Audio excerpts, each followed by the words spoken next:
एगो मेहरारू अपन मर्द से का कहथे से सुना।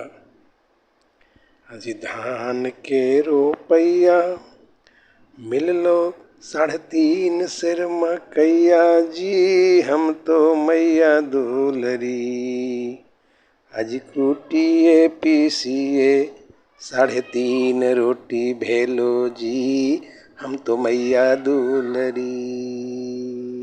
अजी कूटिए पीसिए 3.5 रोटी भेलो जी हम तो मैया दुलरी।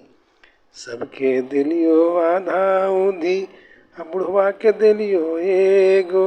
अजी बुढ़वा के दिलियो एगो तैयो बुढ़वा रो धाना पसारथो जी हम तो मैया दुलरी।